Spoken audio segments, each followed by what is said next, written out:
আসসালামু আলাইকুম ওয়া রাহমাতুল্লাহি ওয়া বারাকাতুহু। গ্র্যাভিটি মেডিটেশন এবং রোড টু ডিএমসি, আমাদের RTDS road to DMC station যে প্ল্যাটফর্ম আমরা তোমাদের জন্য কাজ করে যাচ্ছি, সেই প্ল্যাটফর্ম থেকে তোমাদের জন্য আমাদের বিশেষ যে আয়োজনটি সেটি হলো জিকে ইংলিশ, যে 25 নম্বরের দুশ্চিন্তা, সেই দুশ্চিন্তা দূর করার জন্য আমরা তোমাদের জন্য যে কোর্সটি সাজিয়েছি সেটা হলো আমাদের GK English, RTDS GK English 4.0। সেই কোর্সের ওয়ার্ম আপ ক্লাস। তো ওয়ার্ম আপ ক্লাস বলতে তোমরা ওয়ার্ম আপ শব্দটার সাথে তোমরা পরিচিত। ক্লাসটা শুরু করেছি। তো দেখো, আমি প্রথমে যে কথাটা বলতে চাই সেটা হলো, এখানে তোমরা দেখতে পাচ্ছ যে আজকের ক্লাসটার এখানে শিডিউল দেয়া আছে জিকে ইংলিশ 4.0। সেখানে আজকের ক্লাসটা হচ্ছে English medical question analysis and solve. সেই ক্লাসটা আমি নিচ্ছি। 7:30 শুরু হওয়ার কথা ছিল। নেক্সট দিন থেকে ইনশাল্লাহ সময় নিয়ে কোনো অসুবিধা হবে না। ওকে, বরিশাল, ওয়ালাইকুম আসসালাম, কিশোরগঞ্জ, আচ্ছা, মারজান মাকনুন শেরপুর থেকে। দেখো, এখানে পার্টস অফ স্পিচ নাউন ক্লাসটা কে নেবে? রাহাত ভাই নেবেন কালকে 7:30টায়। দেখো ডেটটা খেয়াল করো। এই যারা এই রুটিনটা পাও নাই তারা এটার একটা স্ক্রিনশট নিয়ে নাও। আমরা ক্লাসে চলে যাব এখনই। আর যারা এই রুটিনটা পাও নাই, আমাদের ছবিও আছে নিচে, ছবি দরকার নাই। ছবি যারা আমাদেরকে চিনো তারা তো চিনোই, আর যারা চিনো না, তোমাদের রাহাত ভাই ইংরেজি পড়াবেন আমার সাথেই। জিকে বস যাকে আমরা বলি, সাদি ভাই, উনি সাধারণ জ্ঞানের ক্লাসগুলো নেবেন। জাদিদ ভাই আছেন ঢাকা মেডিকেল কলেজের, আর আমি তোমাদের আজকের ক্লাসটা নিচ্ছি। তো 10, 11, 12, 13 এই 4টা দিন আমরা তোমাদের সাথে জিকে ইংরেজি নিয়ে কাজ করব। 25 নাম্বার কিভাবে নিশ্চিত করা যায় সেটার একটা প্ল্যান তোমাদেরকে নিয়ে সাজাবো ইনশাল্লাহ। তো তোমাদের কাজ হলো বন্ধুদেরকে মেনশন করে জানিয়ে দেওয়া, আর সবার টাইমলাইন থেকে ক্লাসটা শেয়ার করে দাও, যেন যারা যেখান থেকে আছে সবাই যেন বাংলাদেশের প্রত্যেকটা জেলা উপজেলা থেকে যেন ক্লাসটাতে জয়েন হতে পারে, এই সুযোগটা তোমরা করে দিতে পারো। ওয়ালাইকুম আসসালাম। আচ্ছা, আমরা আমাদের তোমরা যদি দেখা না যায়, দেখা যাওয়া খুব জরুরি না, তারপরেও একটু ধারণা নেওয়ার প্রয়োজন আছে। আমি তোমাদেরকে জাস্ট একটা ধারণা দিতে চাই, ক্লিয়ার কিনা। 9টার মধ্যে কি শেষ হবে? দুরন্ত প্রয়াসের ক্লাস আছে ইনশাআল্লাহ। 7:30 ক্লাস কেমনে করব? 2 জায়গায়, সমস্যা নেই, রেকর্ডের ক্লাস করে নিও। এখন আমি যে জিনিসটা তোমাকে একটু নিশ্চিত করে বলতে চাই, দেখো, মেডিকেল কোশ্চেন অ্যানালাইসিস 11 বছরের প্রশ্ন অ্যানালাইসিস, আমি 11 বছরে যাব না। আমি জাস্ট তোমাকে বলতে চাই 23-24, 22-23 বা 21-22, 23-24, 22-23 বা 21-22 এই 3টা বছরে কোন জায়গাগুলো থেকে প্রশ্ন বেশি আসতেছে। আচ্ছা আচ্ছা, কোরবানির গরু পশুর হাট। আচ্ছা, দুরন্ত প্রয়াসের অনেকেই আছো, তোমরা জাস্ট ক্লাসের শেষ পর্যন্ত থাইকো, অনেক কিছু জানতে পারবা। ইংরেজি নিয়ে একটা দুশ্চিন্তা দূর হবে। আচ্ছা, আরটিডিতে জিকে কোন বই পড়ানো হয়? আরটিডিতে জিকে তোমাদের সাদি ভাই, জাদিদ ভাইয়ার নিজের হাতে তৈরিকৃত নিজের লেখা বই পড়ানো হবে ইনশাল্লাহ। তো তোমরা বইটা ইনশাল্লাহ শীঘ্রই পেয়ে যাবা। আচ্ছা, কুরবানির গরু পশুর হাট এটা বসে গেছে অলরেডি। তো এখন একটা জিনিস খেয়াল করো, যে প্রিপোজিশন থেকে আমরা একটু খেয়াল করি। প্রিপোজিশন যে টপিকটা আছে, প্রিপোজিশন থেকে গত বছরে একটা প্রশ্ন আসছে, এর আগের বছর আসলে প্রশ্ন আসে নাই সেরকম ভাবে, 22-23 প্রশ্ন আসে নাই। কিন্তু প্রতি বছর দেখো প্রিপোজিশন থেকে আমার দুইটা তিনটা, মানে কি 2-3টা প্রশ্ন আসতেছে। তো সেই হিসেবে আমি প্রিপোজিশনটাকে মার্ক করতে পারি একটা ইম্পর্টেন্ট টপিক হিসেবে। তারপরে তুমি চলে আসো সিনোনিম অ্যান্টোনিম। এখন সবচেয়ে দুশ্চিন্তার নাম হলো সিনোনিম অ্যান্টোনিম। এখন যারা ইংরেজি সম্পর্কে সাজেশন চায় সবার একই প্রশ্ন, ভাইয়া সিনোনিম অ্যান্টোনিম কি করব, কিভাবে পড়বো, বা এটা পড়লে মনে থাকে না। এখন কথা হলো, প্রতি বছর 2টা, এই যে দেখো 2টা করে পরীক্ষা, মানে ইভেন 20-21-এ 4টা প্রশ্ন চলে আসে সিনোনিম অ্যান্টোনিম থেকে। আমাদের কাজ হলো যে সিনোনিম অ্যান্টোনিম যত আগের বছরের প্রশ্ন আছে সেগুলা আমি সলভ করতে থাকবো। এখন আমি তোমাকে এইখানে দাঁড়ায় আমার অভিজ্ঞতা থেকে এটুকু বলি, আগামী বছর যারা 24-এর পরীক্ষার্থী আছো, যারা 2024-এ মেডিকেল অ্যাডমিশন টেস্ট দিতে যাচ্ছ, তারা সিনোনিম অ্যান্টোনিম যে প্রশ্নটা পাবা, সিনোনিম অ্যান্টোনিম থেকে যে প্রশ্নটা আসবে, এই প্রশ্নটা কোথাও না কোথাও ইতোমধ্যে চলে আসছে ইনশাআল্লাহ। যে প্রশ্নটা পাবা সেটা কোথাও না কোথাও আসছে। এটা কোথায় হইতে পারে? এটা ঢাকা ইউনিভার্সিটিতে হইতে পারে, এটা বিসিএস এ হইতে পারে, এটা রাজশাহী ইউনিভার্সিটিতে হইতে পারে, এটা চিটাগাং ইউনিভার্সিটিতে হইতে পারে, অথবা অন্য কোনো পরীক্ষায়। তার মানে কি, তোমার সিলেবাস হলো একটাই, আগের বছরের প্রশ্নগুলো সলভ করা। বুঝতে পারছো? সিনোনিম অ্যান্টোনিম মেমোরাইজিং পার্ট যেটা আছে, synonym antonym, spelling, presidium, proverb, appropriate preposition, এই 4টাই। তো এই 4টা এমন ভাবে পড়বা যেন আগের বছরের কোনো প্রশ্ন বাকি না থাকে। আমরা আমাদের যে বইটা তোমাদেরকে দিব সেখানে আমি একেবারে গোছানো আগের বছরের প্রশ্নগুলো একেবারে ঢেলে সাজিয়েছি। আগের বছরের প্রশ্ন কোন জায়গা থেকে কিভাবে আসছে সেটা তোমাদেরকে বলে দেওয়ার চেষ্টা করব। তারপর দেখো মোস্ট ইম্পর্টেন্ট যে জিনিসটা, এটা তোমরা গুরুত্ব কতটুকু জানি না, তোমরা বুঝতে পারো। 3 স্টার পার্টস অফ স্পিচ। এখন পার্টস অফ স্পিচ কিন্তু ছোট কিছু না, আমাদের যা কিছু পড়া সবই parts of speech. Noun, pronoun, adjective, adverb, verb, preposition, conjunction, interjection. এই পার্টস অফ স্পিচ থেকে প্রতি বছর 4 থেকে 5টা প্রশ্ন আসে। আমি তোমাকে দেখাই, গত বছর পার্টস অফ স্পিচ থেকে আসছে প্রশ্ন 6টা, এর আগের বছর আসে 5টা, এর আগের বছর 4টা আসে, তারপরে 1 2 মানে কি প্রত্যেক বছর 2টা 3টা 4টা 5টা করে প্রশ্ন আসছে। তো যে ধারাবাহিকতা দেখলাম, 4টা আসছে, তারপরে 5টা আসছে, তারপরে 6টা আসছে। আগের বছর এমন হইতে পারে 7টা আসছে পার্টস অফ স্পিচ থেকে।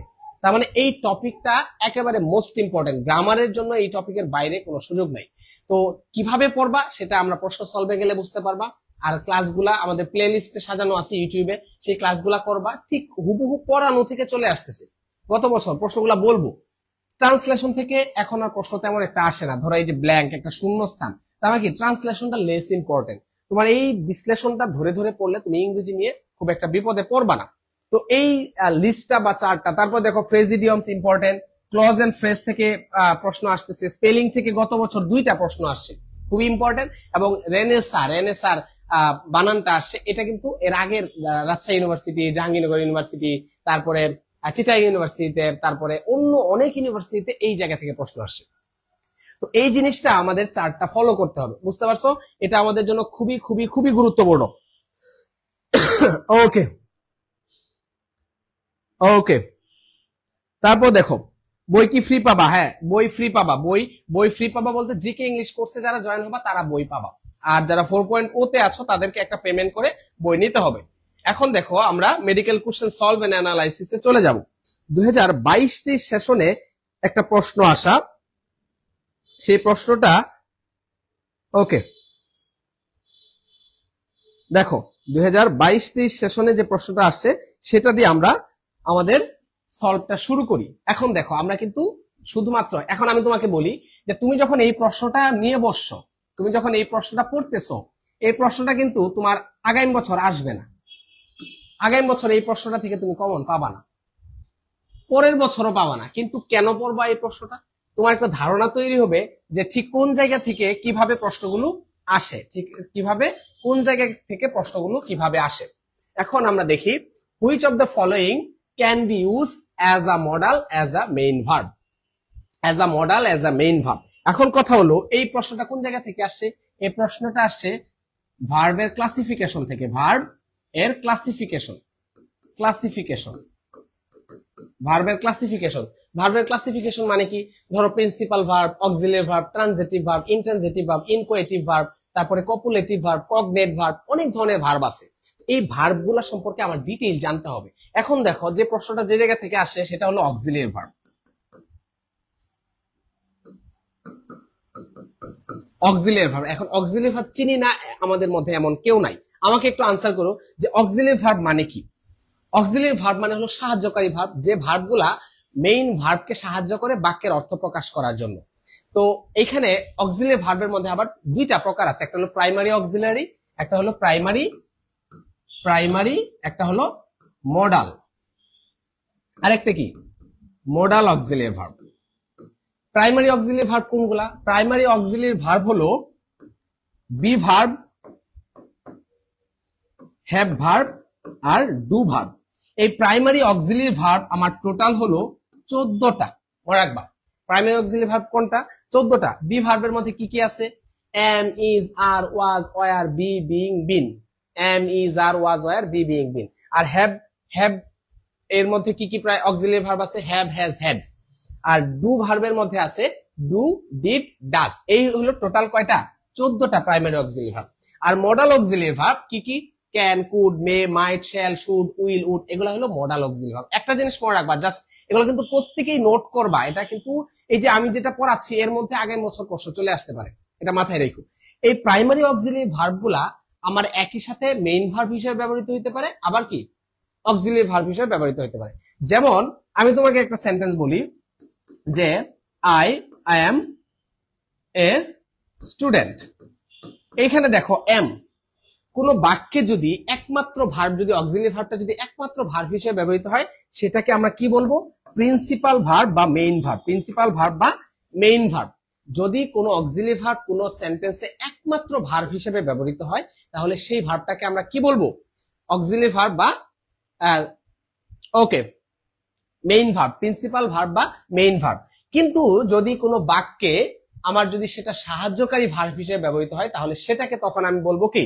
Auxiliary verb.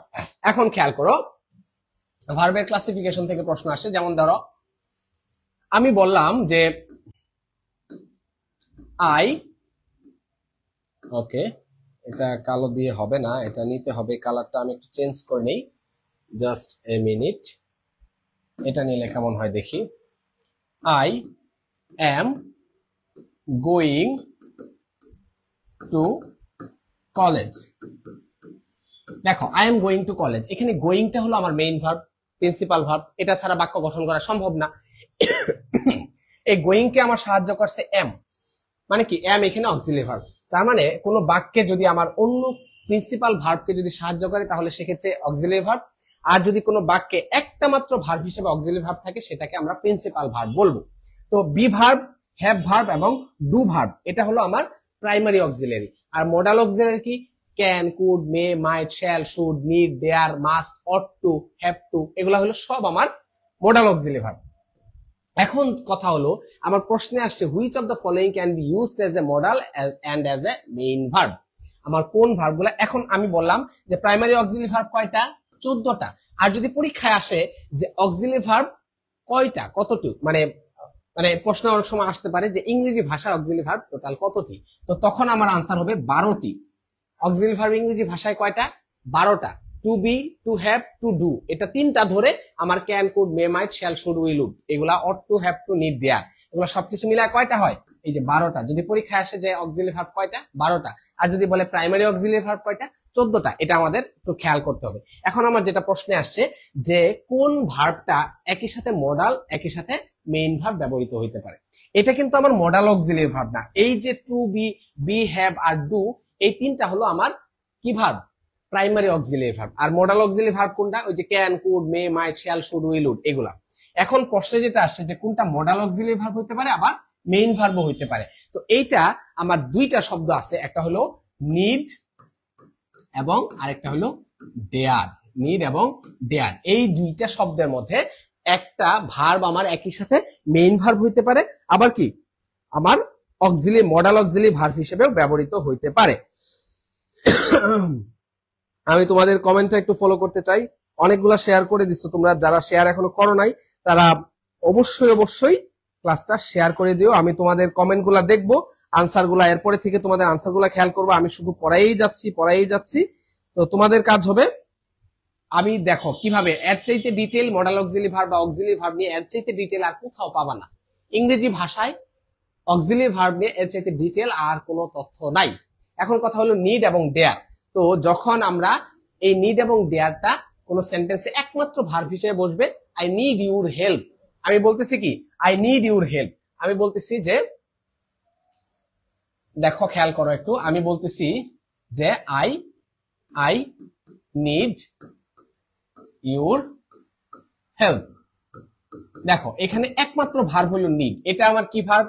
এটা মেইন ভার্ব বা প্রিন্সিপাল ভার্ব।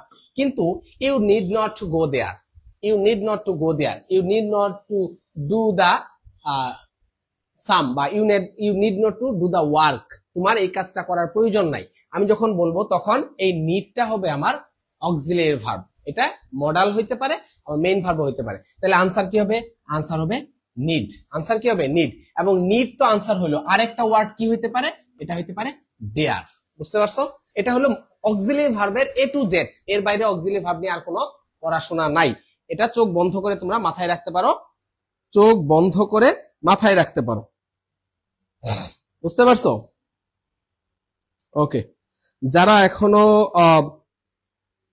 ক্লাসটাতে জয়েন করে নাই তাদেরকে একটু মেনশন করে জানাই দাও, বা তুমি তাদেরকে তাদের সাথে শেয়ার করতে পারো ক্লাসটা, বা সবাই সবার টাইমলাইনে অবশ্যই ক্লাসটা শেয়ার করে দিও। তোমাদের কমেন্টগুলো আমি দেখতেছি, আনসারটা করার চেষ্টা করো। যারা এটা উত্তর জানো অবশ্যই উত্তর কোরীয়। ওকে, আচ্ছা, আমি তোমাদের কমেন্টগুলো একটু ফলো করব ইনশাআল্লাহ। আচ্ছা, তারপরে আমরা পরের প্রশ্নটাতে চলে যাই। কি প্রশ্নটা আসছে দেখো, আমরা এখন খুঁজে বের করব যে এর আগের প্রশ্নটা কোন জায়গা থেকে ছিল। এটা কোন জায়গা থেকে ছিল? এটা পার্টস অফ স্পিচের প্রশ্ন, এবং পার্টস অফ স্পিচের ক্লাসিফিকেশন থেকে প্রশ্ন আসছে। পার্টস অফ স্পিচের একটা প্রকার হলো ভার্ব, ভার্বের কিছু প্রকার আছে, প্রকার থেকে প্রশ্ন আসে, auxiliary verb, principal verb, modal verb, transitive verb, intransitive verb. তারপরের প্রশ্নটা আমরা দেখি, এই প্রশ্নটা আমার আসে পার্টস অফ স্পিচ থেকে, পার্টস অফ স্পিচ, স্পিচ থেকে এই প্রশ্নটা আসছে।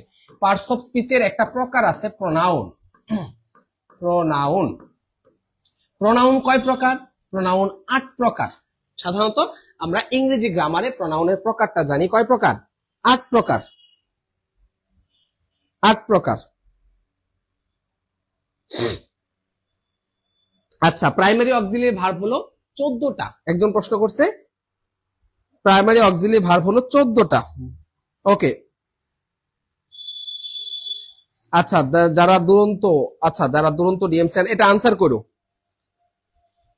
আচ্ছা, রিলেটিভ প্রোনাউন, রিলেটিভ প্রোনাউন খুবই সহজ। দেখো, এখানে পার্টস অফ স্পিচের প্রকার ভেদ আছে 8 প্রকার। এই 8 প্রকারের মধ্যে কি কি আছে?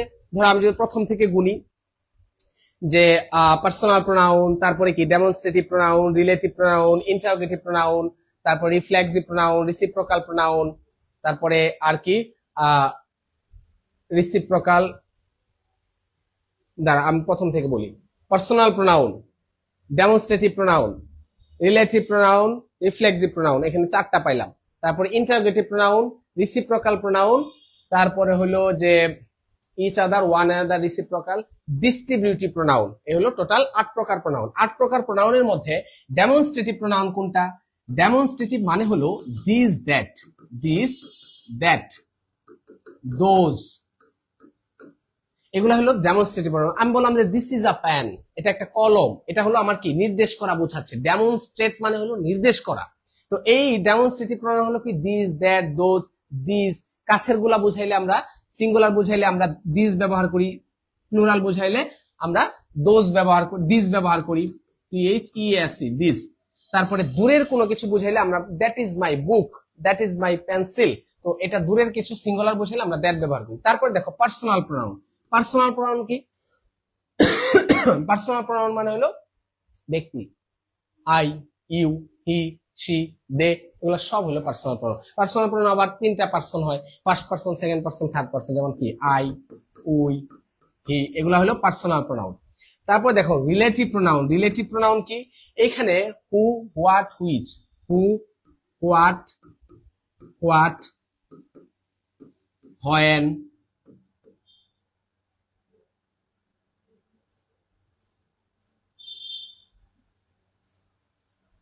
হু, হোয়াট, হুইচ, হোয়েন, এগুলা হলো আমার রিলেটিভ প্রোনাউন। এটা রিলেট করে যে this is the book which I have bought. এই যে এটা হলো সেই বই যেটি আমি কিনেছিলাম। এই যে হুইচ, এটা কি করলো?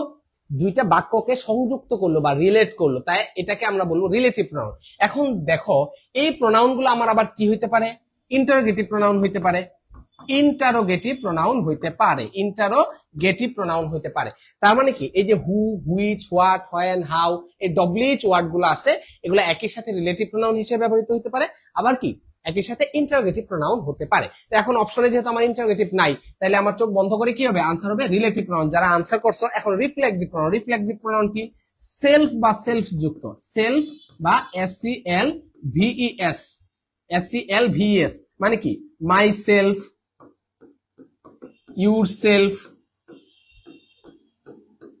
এই যে এই সেলফ বা সেলফ যুক্ত যে প্রোনাউন গুলো আছে, সেগুলোকে আমরা কি বলবো?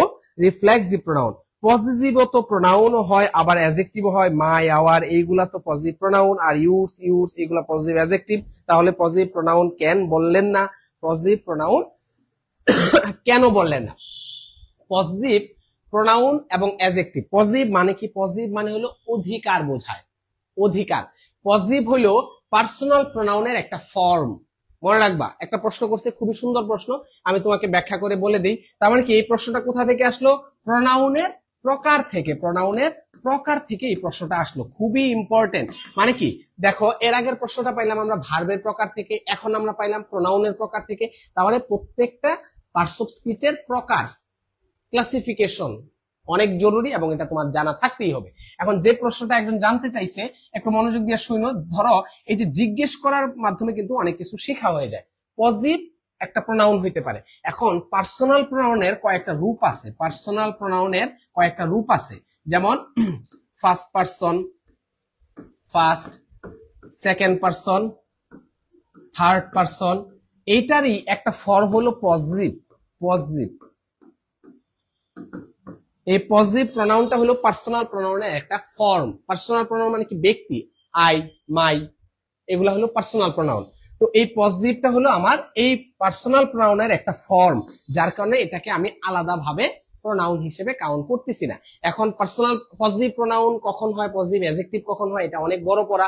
আমরা যখন অ্যাডজেক্টিভ প্রোনাউন বিস্তারিত কোর্সের ক্লাসগুলোতে করব, তখন একদম ভেঙে ভেঙে, এটা না পারার কোনো কারণ নাই। সোজা কথা, ক্লাসগুলো যারা করবা, যারা জয়েন করে 24, 25 বা 26, তোমরা যদি কেউ যদি থাকো, ইংরেজি ক্লাসগুলো করবা, একেবারে মেডিকেল ইংলিশ ভাজা ভাজা হয়ে যাবে, এক কথাই। এটা কনফিডেন্টলি বলতে পারি, এটা মাথায় রেখো।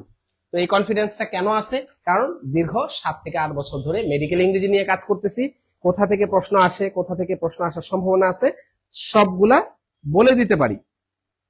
আলহামদুলিল্লাহ, দোয়া করো যেন এই ধারাবাহিকতা বা এই চেষ্টাটা যেন অব্যাহত থাকে।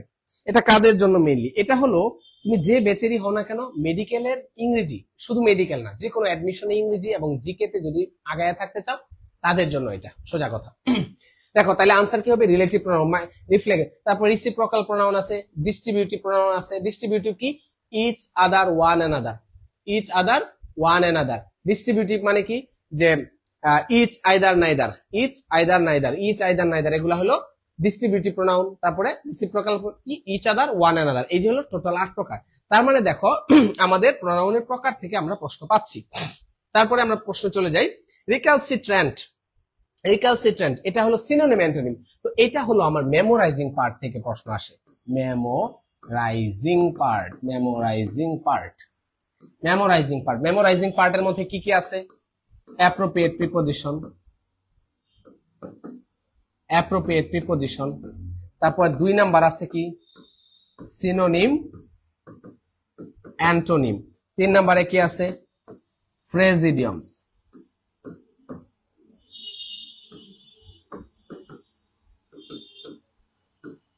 4 নম্বরে কি আছে?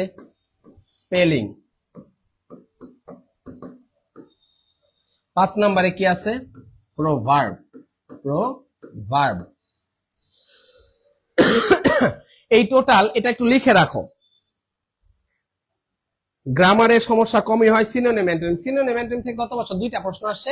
এই 2টা তোমার যদি বেসিক ভালো থাকে, তুমি 2টার মধ্যে একটা অন্তত পাবা। এখন 15-র মধ্যে ধরো সিনোনিম অ্যান্টোনিম তুমি একেবারেই পারো না, তুমি গ্রামার ভালো পারো, তোমার তো 13 থেকে 14 পাওয়ার কথা। কারণ সিনোনিম অ্যান্টোনিম তো একটা অথবা 2টা আসে। গত বছর 2টা আসছে, এর আগের বছর একটা আসছে। 2টা মানে নরমালি 1টা-2টার মধ্যেই থাকে। 5টা-6টা তো আমার সিনোনিম অ্যান্টোনিম আসে না। গ্রামার থেকে বেশি প্রশ্ন আসে, তুমি কেন টেনশন করবে? আর সিনোনিম অ্যান্টোনিমের সলিউশন তো আমি বলে দিছি। আচ্ছা, ক্লাসের মধ্যেই নোট করবা, নোট করলে বেশি মনে থাকবে। ক্লাসের মধ্যেই নোট করবা, নোট করলে বেশি মনে থাকবে।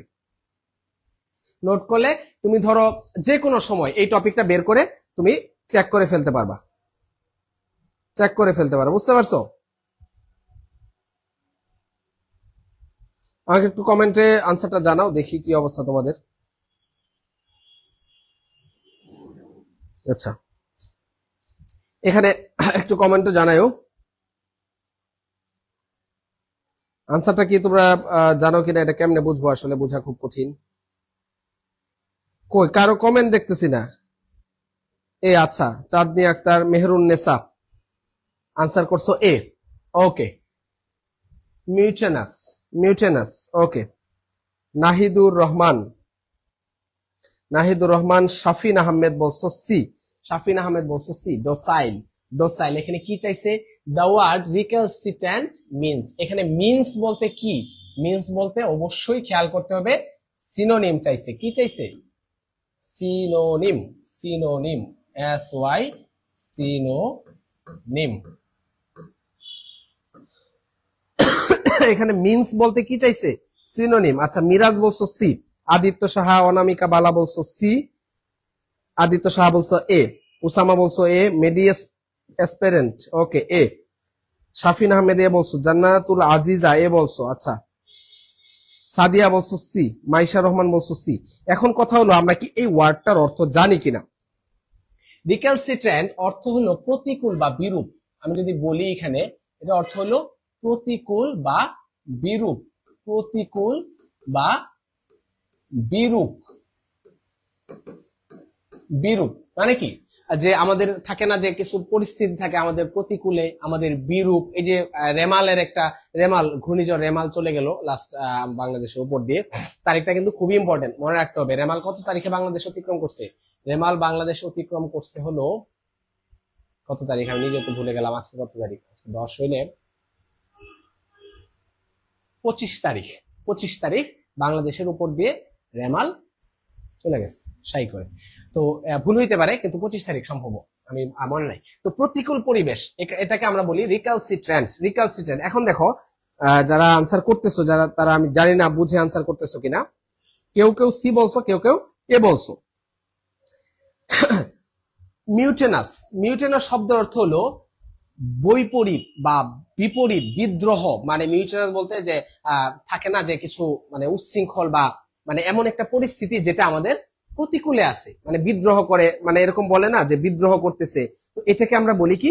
মিউটেনাস। এখন দেখো কমপ্লেন্ট, কমপ্লেন্ট শব্দের অর্থ হলো অনুযোগ বা অভিযোগ, অনুযোগ, অভিযোগ বা অনুযোগ। দেখো এটা হলো আমি বললাম যে বিদ্রোহ বা প্রতিকূলতা, বিদ্রোহ, বিদ্রোহ। ডোসাইল, এখন ডোসাইল শব্দের অর্থ কি? ডোসাইল অর্থ হলো যে খুবই বিনয়ী, বিনয়ী, নিরীহ বা অনুগত। ডোসাইল মানে কি? অনুগত বা নিরীহ, অনুগত বা নিরীহ, নিরীহ। তার মানে দেখো প্রত্যেকটা শব্দের অর্থ কিন্তু আমার জানা থাকতে হবে। প্রত্যেকটা শব্দের অর্থ তুমি যদি জানা না থাকে তাহলে কিন্তু আমাদের বিপদ, মানে আমরা কিন্তু আনসার করতে পারবো না। বুঝতে পারছো? তারপর দেখো এমিনেবল অর্থ হলো এখতিয়ারভুক্ত বা নিয়ন্ত্রণ, নিয়ন্ত্রিত, নিয়ন্ত্রিত বা এখতিয়ারভুক্ত। এমিনেবল আমরা বলতেছি যে এই পরিস্থিতিটা আমার মানে আমার অনুকূলে বা এখতিয়ারভুক্ত বা নিয়ন্ত্রিত। তার মানে এমিনেবল হলো আমার এটার বিপরীত শব্দ। রিক্যালসিট্রেন্ট মানে হলো প্রতিকূল বা বিরূপ। তাহলে আনসার হবে মিউটেনাস, বিদ্রোহ বা মানে কি মানে অস্থিতিশীল অবস্থা, বিদ্রোহ বা অস্থিতিশীল অবস্থা। যারাই এ আনসার করছো তাদের আনসারটা সঠিক। সি আনসার যেটা, আচ্ছা অবাধ্য, অবাধ্য বা বিদ্রোহী বা অবাধ্য। মিউটেনাস মানে হলো অবাধ্য বা উচ্ছৃঙ্খল, যেটা হলো বেপরোয়া যেটাকে বলি, এইটার সাথে আমার এই যে প্রতিকূল বা বিরূপ রিক্যালসিট্রেন্ট এটার মিল আছে। বুঝতে পারছো? না না সি এটা তো মুখস্থ করে বলে দিলে হবে না, মুখস্থ করে বলে দেওয়া যাবে না। সঞ্জিদা আক্তার সাদিয়া সে হয়তো সি দিছে। ডোসাইল মানে হলো নিরীহ বা অনুগত, এটা সি দেওয়া যাবে না। আমরা বলি না যে ক্যাট ইজ এ ডোসাইল অ্যানিমেল, মানে কি ক্যাট বিড়াল হলো একটা নিরীহ প্রাণী। ডোসাইল, ডোসাইল মানে কি নিরীহ বা অনুগত, বাধ্যগত। এগুলা খেয়াল করতে হবে। শাফিন, শাফিন কি সি বলছে আমার মনে হয়। যাই হোক, এই যে ওয়ার্ড গুলো আমাদের মনে রাখা খুব জরুরি। তারপরে দেখো আরেকটা প্রশ্ন আমরা চলে গেলাম। The flight is leaving shortly, the flight is leaving shortly. এখানে শর্টলি কোন পার্টস অফ স্পিচ এটা জানতে চাইছে। তাহলে এটা কোন জায়গা থেকে আসলো? Parts of speech identification, parts of speech identification, identification, identification, identification খুবই important. Parts of speech identification থেকে আমার প্রশ্ন আসবেই, আসবেই, আসবেই প্রতি বছর। গত বছর আসে, এর আগের বছর আসে। আনসার কি হবে? আসার না কার না? আচ্ছা বি, অ্যাডভার্বিয়াল। অ্যাডভার্বিয়াল সবাই বলছো। The flight is leaving shortly. ধরো কোনো ভার্বকে, ভার্বকে 4টা জিনিস দিয়ে প্রশ্ন করবা। ভার্বকে তুমি 4টা প্রশ্ন, 4টা ডব্লিউ, হাউ, হোয়েন, হোয়াই, হোয়ার, এই 4টা ডব্লিউ দিয়ে প্রশ্ন করবা। ভার্বকে এই 4টা ডব্লিউ দিয়ে প্রশ্ন করলে যে উত্তরটা পাবা সেটা হবে কি? সেটা হবে আমার অ্যাডভার্ব, অ্যাডভার্ব। ধরো কোনো কাজ, কোন কাজ কিভাবে সংঘটিত হয়েছে এটা উত্তর যদি পাও তাহলে অ্যাডভার্ব, কখন সংঘটিত হয়েছে তখন যদি পাও তাহলে সেটা হবে অ্যাডভার্ব, কেন সংঘটিত হয়েছে এটা যদি উত্তর পাও তাহলে সেটা হবে অ্যাডভার্ব, কোথায় সংঘটিত হয়েছে এই চারটা প্রশ্নের উত্তর যদি তোমার কোনো শব্দ দেয় ভার্বকে প্রশ্ন করে যদি উত্তর পাও তাহলে সেটা আমার কি হবে অ্যাডভার্ব। এখানে প্রশ্নটা হলো যে দ্য ফ্লাইট ইজ লিভিং মানে কি ফ্লাইট এখনই বা বিমানটি এখনই উড়ে যাবে অল্প সময়ের মধ্যে। এই যে লিভিং লিভিং শব্দটা আমি যদি প্রশ্ন করি যে কখন, কখন, হোয়েন, শর্টলি, হোয়েন মানে কি অল্প সময়ের মধ্যে, অল্প সময়ের মধ্যে। এই যে একটা পিরিয়ড অফ টাইম বোঝাচ্ছে, এটা একটা টাইম বোঝাচ্ছে যে শর্টলি অল্প সময়ের মধ্যে। আমি যদি হাউ প্রশ্ন করি কিভাবে উড়ে যাবে, শর্টলি অল্প সময়ের মধ্যে উড়ে যাবে। ওকে দেখো adverb of time, adverb of place, adverb of manner, adverb of degree. Shortly is modifying the verb here. প্রদীপ্ত দাস খুবই ভালো আনসার। যে আমি যখন এই শর্টলিকে আমি যখন হয়েন বলবো, হয়েন দিয়ে প্রশ্ন করব, তখন সেটা কাকে মডিফাই করতেছে, ভার্বকে মডিফাই করতেছে। ভার্বকে যে শব্দটা মডিফাই করে সেটা আমার অ্যাডভার্ব। এখানে একটা প্যাচ ছিল, এখানে একটা কনফিউশনের ব্যাপার ছিল। যাহা অ্যাডভার্ব তাহাকে আমরা অ্যাডভার্বিয়াল বলতে পারি, অ্যাডভার্বকে আমরা অ্যাডভার্বিয়াল বলতে। এটা কখনোই সাবজেক্ট হওয়ার কোনো সুযোগ নাই, কমপ্লিমেন্ট তো হবেই না। কমপ্লিমেন্ট কোনটা আমাদের একটা প্রশ্ন রাখতে পারে, কমপ্লিমেন্ট কোনটা, কমপ্লিমেন্ট কি, সেটা আমার একটা কনফিউশন। এখন কথা হলো সাবজেক্ট এবং অবজেক্ট যদি একই ব্যক্তি হয়, বোঝার চেষ্টা করো, সাবজেক্ট এবং অবজেক্ট যদি একই ব্যক্তি হয় তাহলে সেটাকে আমরা বলবো অবজেক্ট না বলে সেটাকে বলবো কমপ্লিমেন্ট।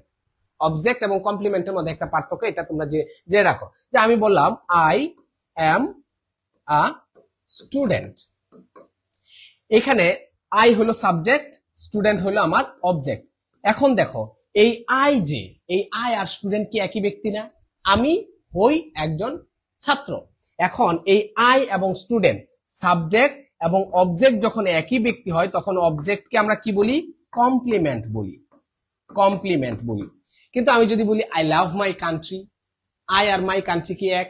অবশ্যই এক না। তাহলে আই সাবজেক্ট, মাই কান্ট্রি হলো অবজেক্ট, তখন মাই কান্ট্রিকে আমি অবজেক্ট বলতে পারবো না। বুঝতে পারছো? আমি যদি বলি হি ইজ এ চেয়ারম্যান বা হি ইজ আ টিচার, এই যে হি এবং টিচার একই ব্যক্তি, যখন সাবজেক্ট এবং অবজেক্ট একই ব্যক্তি হয় তখন সেই অবজেক্টটাকে আমরা কি বলতে পারি, কমপ্লিমেন্ট বলতে পারি। তো এখানে কমপ্লিমেন্ট হওয়ার কোনো সুযোগ নাই, নতুন কিছু শিখে থাকবো অবশ্যই। আচ্ছা সিনোনিম অ্যান্টোনিম স্কিপ করলে প্রবলেম হয়। তোমার কি অনেক বেশি পড়াশোনা, স্কিপ কেন করবা, একটু পড়ো, কমন পড়ে আসতে, কমন চলে আসতে পারে, কমন পড়লে তো তোমার লাভ। আচ্ছা এমটা কি এখানে লিঙ্কিং ভার্ব? হ্যাঁ এমটা হলো এখানে লিঙ্কিং ভার্ব এবং এটা মেইন ভার্ব হিসেবে বসছে, লিঙ্কিং ভার্ব, এবং এই এমটা এখানে মেইন ভার্ব হিসেবে বসছে, এটা প্রিন্সিপাল ভার্ব, এটাকে আমরা লিঙ্কিং ভার্ব হিসেবে কাউন্ট করতে পারি। ওকে হ্যাঁ, তাহলে আনসার কি হবে? আনসার হবে অ্যান অ্যাডভার্বিয়াল, অ্যান অ্যাডভার্বিয়াল। তো এইভাবে আমাদের প্রশ্নগুলা খেয়াল করতে হবে। আচ্ছা তোমরা কি ক্লাস করতেছো, বুঝতেছো? আমি জানি না তোমরা কি ক্লাস বুঝতেছো, সবাই ক্লাস বুঝতেছো কিনা আমাকে একটু জানাও যে হ্যাঁ ক্লাস বুঝতেছি।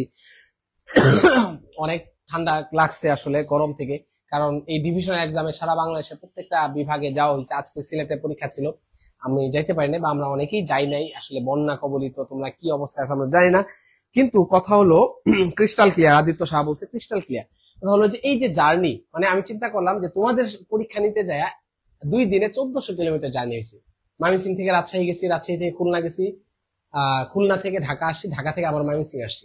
2 দিনে 1400, 2-3 দিনে 1400 কিলোমিটার, হিউজ। তো এই জার্নি টার্নি করে খুবই অবস্থা কাহিল, ঠান্ডা লাগছে, ঠান্ডা থেকে জ্বরও আসছিল, আলহামদুলিল্লাহ এখন সুস্থ আছে। সুস্থতা অনেক বড় নিয়ামত। আর তোমাদের মাইনুল ভাইয়ের বিয়ে খেতে গেছিলাম, তোমরা অনেকেই জানো, তোমাদের ডাক্তার মাইনুল ইসলাম সফল। তো তোমাদের কেমিস্ট্রি বস, যিনি বায়োলজিও খুব ভালো পড়ান, হাইড্রা নামে পরিচিত, ভাইয়ের বিয়ে ছিল। বিয়ে খাইতে যায় আবার সে একটু ঠান্ডা জ্বরে পড়ে গেছি। তো যারা ক্লাস বুঝতেছো তাদের কথা হলো যে গ্রামারে তেমন প্রবলেম নাই, ভোকাবুলারি পার্টে একটু প্রবলেম আছে, ইনশাআল্লাহ পড়তে থাকো। ওয়ার্ড মিনিং ওকে, আচ্ছা হ্যাঁ ইনশাআল্লাহ সব ঠিক হয়ে যাবে। যশোরে আসবো, সামিয়া নামাজ পড়ে এসে রেকর্ড করতে হবে স্যার। ওকে জারিফ নামাজ পড়ে এসে রেকর্ড করো, ক্লাস থাকবে, রেকর্ডেড থাকবে। আর যারা ক্লাস করতেছো অবশ্যই অবশ্যই অবশ্যই ক্লাসটা শেয়ার করে দিও, হ্যাঁ তোমাদের বন্ধুদের সাথে শেয়ার করে দিও তোমাদের গ্রুপে। তারপরে দেখো I have no kith and kin in this town. I have no kith and kin. এখানে it is a, এখানে দেখো এখানে মার্ক করা উচিত ছিল, মার্ক করে দেয় নাই। এখানে kith and kin, kith and kin এটা কি ধরনের ফ্রেজ? এখন ফ্রেজ কি আমরা জানি, আমরা দুইটা জিনিস মনে রাখবো, ফ্রেজ এবং ক্লজ। ক্লজ, ফ্রেজ এবং ক্লজ আমরা মনে রাখার চেষ্টা করব। ফ্রেজ দুইটা জিনিসই হলো group of words. Group of words মানে কি? কয়েকটা শব্দগুচ্ছ। এই শব্দগুচ্ছের একটা মেইন, একটা আসল বা একটা প্রধান বৈশিষ্ট্য হলো এই শব্দগুচ্ছগুলা আমার দুই ভাবে বসতে পারে, একটা হলো ফ্রেজ হিসেবে, একটা হলো ক্লজ হিসেবে। এখন কখন ফ্রেজ হিসেবে বসবে, কখন ক্লজ হিসেবে বসবে, আমরা একটা জিনিস মনে রাখবো, কোনো মানে শব্দগুচ্ছ বা ফ্রেজ গ্রুপ অফ ওয়ার্ডস এর মধ্যে যদি একটা ফাইনাইট ভার্ব থাকে, একটা ফাইনাইট ভার্ব থাকে, ফাইনাইট ভার্ব থাকে, ফাইনাইট ভার্ব থাকে এবং সাবজেক্ট থাকে, এবং কি থাকে? সাবজেক্ট থাকে। এখন সাবজেক্ট আর ফাইনাইট ভার্ব একসাথে যদি থাকে তখন সেটাকে আমরা কি বলবো? ফাইনাইট ভার্ব এবং কি প্লাস সাবজেক্ট, তখন সেটাকে আমরা বলবো ক্লজ। ফাইনাইট ভার্ব থাকলে এবং একটা সাবজেক্ট থাকলে সেটাকে আমরা বলবো ক্লজ। কিন্তু ফ্রেজে কখনো ফাইনাইট ভার্ব থাকবে না, ফাইনাইট ভার্ব থাকবে না, কখনোই ফাইনাইট ভার্ব থাকবে না। ফাইনাইট ভার্ব কোনটা? সমাপিকা ক্রিয়া।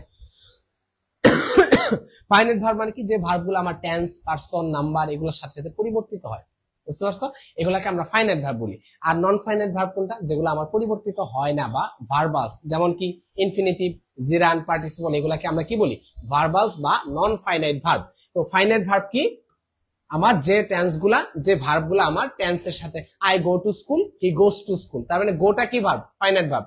I go to school, he goes to school, they go to school, এই যে গো, ওয়েন, ডু, ডিড এগুলো সব হলো ফাইনাইট ভার্ব।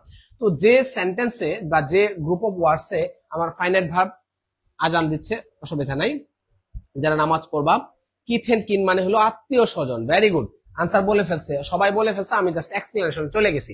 তো এটাই হলো একটা কি ফ্রেজ, এটা কি ফ্রেজ, এটা প্রশ্ন আসে। এখন দেখো, I have no kith and kin in this town, আমার কোনো আত্মীয় নাই এই শহরে। কিথ এন্ড কিন এটা মানে হলো রিলেটিভস। রিলেটিভস এটা অর্থ যারা জানো, রিলেটিভস। রিলেটিভস মানে কি? আত্মীয় স্বজন। এখন ধরো I have no relatives in this town, আমার কোনো আত্মীয় স্বজন নেই, তার মানে এই রিলেটিভ শব্দটা কি হবে? নাউন হবে। আমি যদি নো কিথ এন্ড কিন, এই জায়গায় আই হ্যাভ নো, আমি বললাম uncle, I have no brother, I have no কি ব্রাদার ইন দিস টাউন, তাহলে ব্রাদারটা কি হবে? নাউন হবে। এখন যেসব জায়গায় নাউন বসতে পারে সেসব জায়গায় নাউন ফ্রেজ বসতে পারে। ডিটারমিনারের পর আমার কি বসে? নাউন বসে, নাউন ফ্রেজ। তার মানে এই যে কিথ এন্ড কিন, এখানে কোনো ফাইনাইট ভার্ব নাই, কোনো সাবজেক্ট নাই, তো এটা মেইনলি নাউনের কাজ করছে এবং এটা নাউন ফ্রেজ হিসেবে বসছে। তো এটা একটা গ্রুপ অফ ওয়ার্ডস, তাহলে আনসার কি হবে? Noun phrase. আরেকটা তথ্য আমি মনে রাখা, সবসময় মনে রাখবা, নাউন ফ্রেজ তুমি হোয়াট দিয়ে প্রশ্ন করলে উত্তর পাবা। হোয়াট দিয়ে প্রশ্ন করলা, হোয়াট দিয়ে তুমি প্রশ্ন করলা, হোয়াট দিয়ে প্রশ্ন করলে যেটা পাবা সেটাই নাউন, সেটাই noun phrase. I have no kith and kin in this town, I have no what, আমার কি নাই, কিথ এন্ড কিন নাই। হোয়াট দিয়ে প্রশ্ন করছো, কিন্তু হোয়াট দিয়ে প্রশ্ন করলে তুমি যেটা উত্তর পাবা সেটা নাউন, সবসময় মারাবা। কি দিয়ে প্রশ্ন করলে উত্তর পাইলে যেটা পাবা সেটাই হবে noun. I have no kith and kin, আমার কোনো আত্মীয় স্বজন নাই এই শহরে, তার মানে কিথ এন্ড কিনটা কি হবে? এটা একটা নাউন ফ্রেজ। আনসার হবে কি? আনসার হবে ডি। এটা কি বুঝতে পারছো? ফ্রেজ, রিলেটিভ, ব্লাড রিলেশন, হ্যাঁ রক্তের আত্মীয়, নাউন ফ্রেজ। ওকে, তো কমেন্ট করে জানায়ও তোমরা বুঝতেছো কিনা, না বুঝলে সেটাও জানায়ও, না বুঝার কোনো কারণ নাই, কারণ বুঝার মতো করেই বলতেছি। তারপর দেখো হারভিঞ্জার,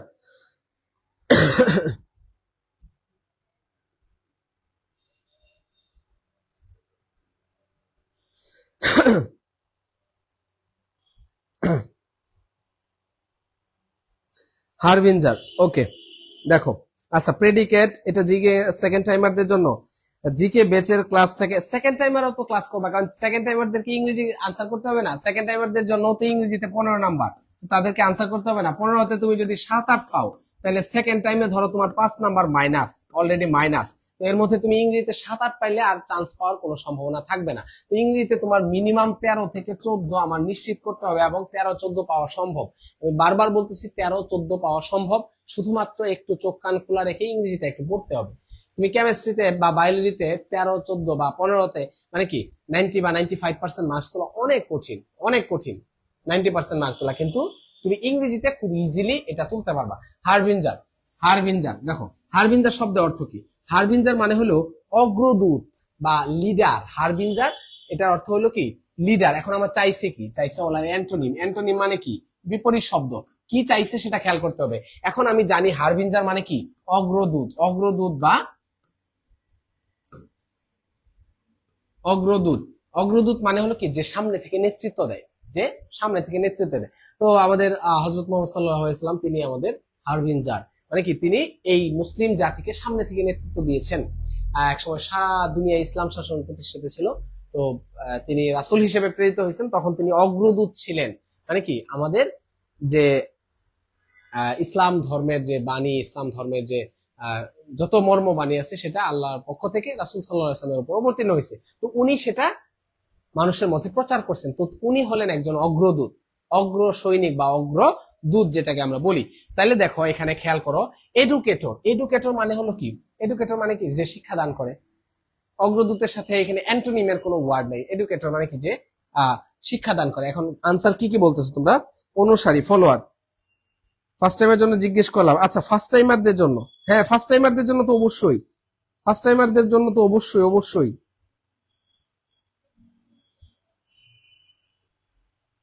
অবশ্যই ফার্স্ট টাইমারদের জন্যই তো।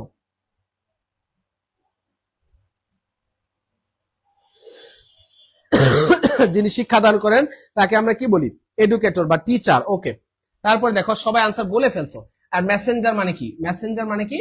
প্রফেট সাল্লাল্লাহু আলাইহি ওয়াসাল্লাম ইজ দ্য মেসেঞ্জার অফ আল্লাহ। মানে কি আল্লাহর পক্ষ থেকে বাণী আসতো, রাসূল সাল্লাল্লাহু আলাইহি ওয়াসাল্লাম তা মানুষের কাছে পৌঁছায় দিতেন। তো মেসেঞ্জার মানে কি? বাণী, বার্তা প্রেরক। মানে কি তার মাধ্যমে আমাদের কাছে বার্তা ছড়িয়ে গেছে। তো আমরা যে সুন্নাহগুলা অনুসরণ করি, যে সেই সুন্নাহগুলা কার মাধ্যমে আসে? রাসূলুল্লাহ সাল্লাল্লাহু আলাইহি ওয়াসাল্লামের মাধ্যমে আসে। তার মানে উনি হলেন আল্লাহর মেসেঞ্জার, বার্তা। এখন মেসেঞ্জার, উনার কাছে আবার বার্তা আসছো কি? জিবরাইল আলাইহিস সালামের মাধ্যমে। যাই হোক, এটা ধর্মীয় ব্যাপার সবাই, এগুলো আমরা এখন না বলি। এখন কথা হলো ফলোয়ার। আমরা এখানে দেখলাম হারবিঞ্জার অগ্রদূত বা নেতা। ধরো এক কথায় আমরা বলতে পারি নেতা, মানে কি যিনি সামনে থেকে নেতৃত্ব দেন। তার মানে এটা একটা সিনোনিম হইতে পারে লিডার, লিডার। এখন অ্যান্টোনিম হলো ফলোয়ার। এখন যে একজনকে ফলো করে, তো দুইজন বিপরীত, একজন মানে একজন ফলো, মানে একজনকে ফলো করা হয় আর একজন ফলো করে। তার মানে যিনি অগ্রদূত তাকে ফলো করা হয়, এটার অ্যান্টোনিম হলো ফলোয়ার। যারা আনসার সি বলছো তাদের আনসারটা সঠিক, তাদের আনসারটা সঠিক। আচ্ছা, আমিনুল ইহসান, উসামা, উসামা অনুসারী। তার মানে সিনোনিম থেকে আমরা প্রশ্ন পাইলাম। তারপর দেখো father loves me, father loves me. আচ্ছা, সঞ্জিদা সাদিয়া ও কান্না করতেছে, তার মানে ওর হয়তো ভোকাবুলারি খুবই দুর্বল। তো আমাদের একটু খেয়াল করতে হবে যে আগের বছর আসা প্রশ্নগুলো আমি যদি 500 ভোকাবুলারি না পড়ি তাহলে আমি কেমনে বলবো যে না আমি ভোকাবুলারিতে একটা দুইটা প্রশ্ন আসলে সেটা পারবো? তো আমাদেরকে আগে তো আমাকে 500 ভোকাবুলারি পারতে হবে, জানতে হবে। না জানলে আমি কিভাবে বলবো? ওকে, ডি। আচ্ছা হ্যাঁ, 9টা থেকে অন্তর্দাদার ক্লাস হবে, অন্তর্দাদার ক্লাস হবে। এটা দুরন্ত প্রয়াসে এই ক্লাসটা যতক্ষণ সম্ভব আমরা নেওয়ার চেষ্টা করবো, অসুবিধা নেই। দেখো ফাদার লাভস মি খুবই ইম্পর্টেন্ট। ধরো এর আগে কোন একটা পরীক্ষায় ফাদার আসে না, আসছে কি? Mother loves me, mother loves me. ঠিক একই প্রশ্ন এটা ঢাকা ইউনিভার্সিটিতে আসছে, মাদার লাভস মি। এখানে লাভসটা কোন ভার্বের এক্সাম্পল? আমরা একটা জিনিস খেয়াল করব যে ট্রানজিটিভ ভার্ব, ইনট্রানজিটিভ ভার্ব, এটা আমার একটা প্রকার ভেদ আছে। ট্রানজিটিভ ভার্ব ভার্বের একটা প্রকার, মানে কি classification of verb. Transitive verb হলো intransitive verb, intransitive verb. Transitive verb মানে কি? যে ভার্বগুলা আমার অবজেক্ট গ্রহণ করে, যে ভার্বগুলা আমার অবজেক্ট গ্রহণ করে সেটাকে আমরা বলি ট্রানজিটিভ ভার্ব। এই দেখো father loves me, father loves me, এটা অবজেক্ট গ্রহণ করছে। যে ভার্বের আমার অবজেক্ট নেয় সেটাই হলো আমার ট্রানজিটিভ ভার্ব। তাহলে এখানে কি ভার্ব? Transitive verb. এখন দেখো এটা ইনট্রানজিটিভ ভার্ব হবে না, সিম্পল ভার্ব হবে না, অক্সিলারি ভার্ব তো হবেই না। অক্সিলারি ভার্ব তো লাভস হইতেই পারে না, অক্সিলারি ভার্ব তো আমরা দেখে আসি। এখন ট্রানজিটিভ ভার্ব, একটা জিনিস, একটা ক্লু মনে রাখবা, যে ভার্বগুলার পরে তুমি ইট বসাইতে পারবা, যে ভার্বগুলার পরে তুমি ইট দিয়ে রিপ্লেস করতে পারবা সেটাকে আমরা বলবো ট্রানজিটিভ ভার্ব। যে ভার্বের পরে তুমি ইট বসাইতে পারবা সেটাকে আমরা কি বলবো? Transitive verb. যেমন ফাদার লাভস, তুমি এখানে পরিবর্তে ইট বসাইতে পারো না? ফাদার লাভস ইট, বাবা এটা পছন্দ করেন, ইট বসানো যায়, ভেরি সিম্পল। তার মানে ফাদার লাভস ইট, এটা হলো আমার ট্রানজিটিভ ভার্বের এক্সাম্পল। ইনট্রানজিটিভ ভার্ব, ইনট্রানজিটিভ ভার্বের পরে আমরা হেয়ার এবং দেয়ার বসাইতে পারি, হেয়ার এবং দেয়ার বসাইতে পারি। যেমন একটা ইনট্রানজিটিভ ভার্বের এটা পরীক্ষায় আসতে পারে, river flows, river flows, river flows মানে কি? নদী প্রবাহিত হয়। এই ফ্লোজ এটা হলো কি ভার্ব? এটা হলো আমার ইনট্রানজিটিভ ভার্ব, ইনট্রানজিটিভ ভার্ব। এই ফ্লোজ এর পরে আমি কোনো অবজেক্ট বসাচ্ছি না বা বসানোর প্রয়োজন হয় না। এখন এরপরে কি? রিভার ফ্লোজ ইট দিতে পারবা? ইট কি বসানো যায়? ইট বসানো যায় না। কিন্তু আমি যদি রিভার ফ্লোজ শেয়ার বা রিভার ফ্লোজ দেয়ার, সেখানে প্রবাহিত হয়। একটা জিনিস মনে রাখবা, যে ভার্বগুলোর পরে আমি ইট বসাইতে পারবো সেটা হবে আমার ট্রানজিটিভ ভার্ব, আর যে ভার্বগুলোর পরে সাধারণত হেয়ার এবং দেয়ার বসাইতে পারবো, ইট বসাইতে পারবো না, সেটা হলো ইনট্রানজিটিভ ভার্ব। তাইলে আমার এখানে লাভস মি, এখানে লাভসটা কি verb? Transitive verb, transitive verb, খুবই easy. Loves intransitive, loves intransitive, হ্যাঁ। বেবি লাভস, বেবি লাভস, বাচ্চা হাসে। তো এরপরে আমার দরকার নাই, লাভস ইট কখনো হয় না, লাভস হেয়ার, লাভস দেয়ার, বাচ্চাটা সেখানে হাসতেছে, আমরা হেয়ার দেয়ার বসাইতে পারি। বুঝতে পারছো? Fire burns, fire burns, he loves, তারপরে কি? রিভার ফ্লোস, এই যে বার্নস, ফ্লোস, লাভস, এগুলো সব হলো আমার ইনট্রানজিটিভ ভার্ব, তোমরা সবই জানো। ওকে ওকে, প্রদীপ্ত দাস খুবই একটা কমপ্লিমেন্ট করছে, কি বলতেছে? এক্সিলেন্ট টিচিং ভাইয়া। তো তোমরা যখন কোনো একটা ভালো জিনিসের প্রশংসা করো, সেটা একটা ইনার পিস নিয়ে আসে, যে ভিতর থেকে একটা প্রশান্তি অনুভব করি, যে না তোমরা এটা এপ্রিসিয়েট করতেছো বা বুঝতেছো, তোমাদের কাজে লাগবে। মানে কি? তোমরা একটা জিনিস শুনতেছো, পড়তেছো, উপকৃত হচ্ছ, সেটাই আমাদের প্রাপ্তির জায়গা। ছোট্ট একটা কমেন্ট করে জানাও যখন ভাইয়া বুঝতেছি। গত বছর যখন হাজারো স্টুডেন্ট চান্স পাইছে, যাদের সাথে গ্র্যান্ড সেলিব্রেশনে দেখা হয়েছে, তো আমি জানি না ও আমার ক্লাস করতো, কিন্তু ও বলতেছে ভাই আপনার ক্লাসগুলো খুবই উপকার পাইছি, আপনার কথাগুলো ভালো লাগতো। তো এই প্রশ্নটা আপনার পড়ানো থেকে হুবহু চলে আসে। এই ব্যাপারগুলা যে কি একটা আনন্দ দেয়, কি একটা মানে অনুভূতি দেয়, এটা অসাধারণ। তো তোমরা যখন ক্লাসগুলা করো, নোটগুলা যখন গ্রুপে শেয়ার করো, তো এটা দেখে যখন আরো অনেকে উপকৃত হয় এবং অনেকেই একটা নতুন কিছু শিখতে পারে, তখন মনে হয় যে না একটু মানে নিজেকে একটু, মানে সত্যি কথা বলতে এটা একটা ভালো ফিলিংস, সত্যি কথা। ওকে,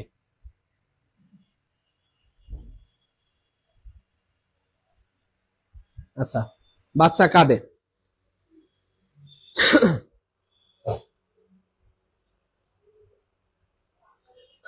ওর কোলে গেলে বাচ্চা সবসময় কাঁদে।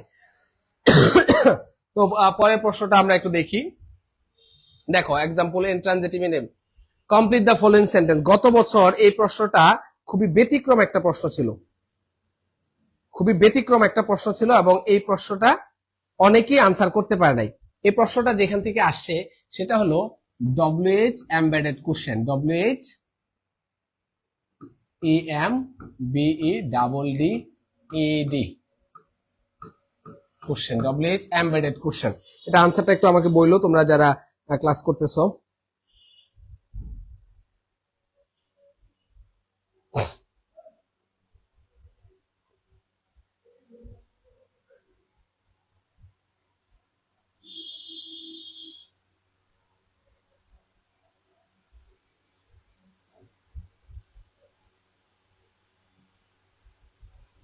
ওকে,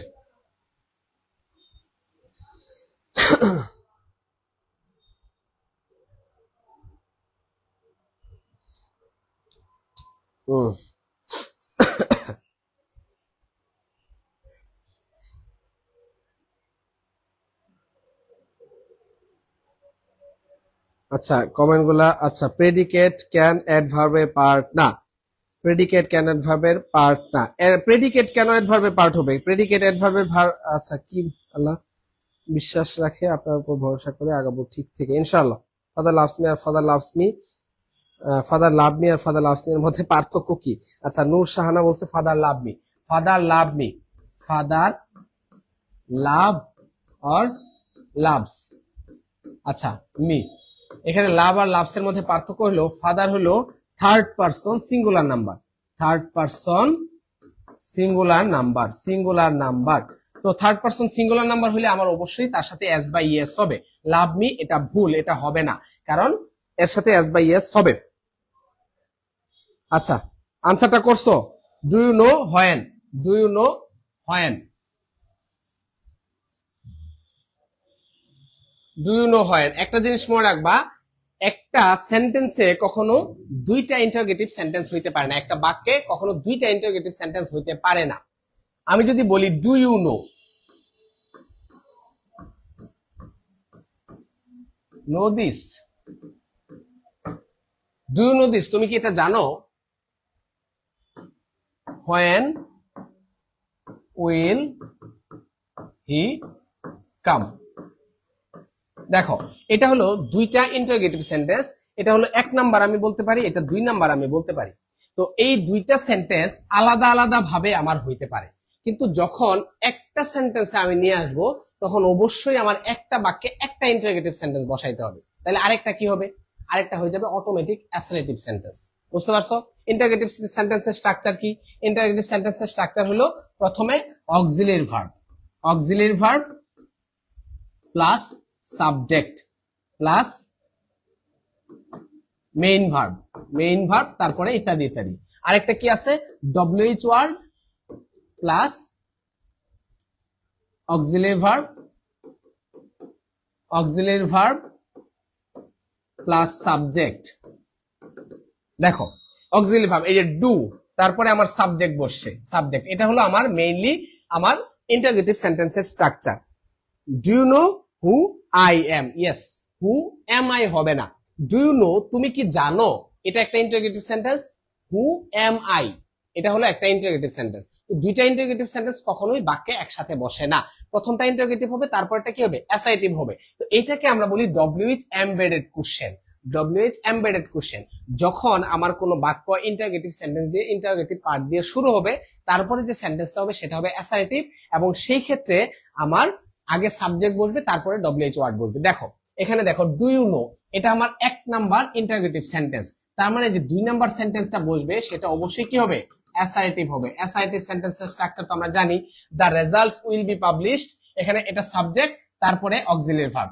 আর দ্য রেজাল্টস, এখানে আর আছে, দ্য রেজাল্টস সাবজেক্ট, এটা হবে না। দ্য রেজাল্টস উইল পাবলিশ, এখন দ্য রেজাল্টস উইল পাবলিশ, এটা গ্রামাটিক্যালি আমার ঠিক আছে, উইল দ্য রেজাল্ট পাবলিশ এটা হবে না, কারণ কি? আমার আগে অক্সিলিয়ারি ভার্ব বসবে। এখন রেজাল্ট তো নিজে নিজে পাবলিশ হয় না, আরেকটা অ্যাসার্টিভ, ইয়েস, আর রেজাল্ট তো নিজে নিজে পাবলিশ হয় না, রেজাল্ট কারো দ্বারা পাবলিশ হয়, তাহলে এটা অবশ্যই প্যাসিভে করতে হবে। তাহলে আনসার কি হবে? The results will be published. Yes, এটা প্যাসিভে হবে। রিয়াল, রিয়াল বলছে প্যাসিভে হবে, আনসার হবে এ। আচ্ছা, উসামা বলছে চম্পানাথ, হয়েন রিলেটিভ প্রোনাউন। হ্যাঁ, হয়েন, হয়েন হলো রিলেটিভ প্রোনাউন। এখানে হয়েনটা কি প্রোনাউন? এটা হলো relative pronoun, relative pronoun, pronoun. হ্যাঁ, এটা বলে দিছো, সবগুলো আমাদের জানা থাকতে হবে, রিলেটিভ প্রোনাউন। আচ্ছা, passive, Aminul Ihsan, Osama, very good. Okay,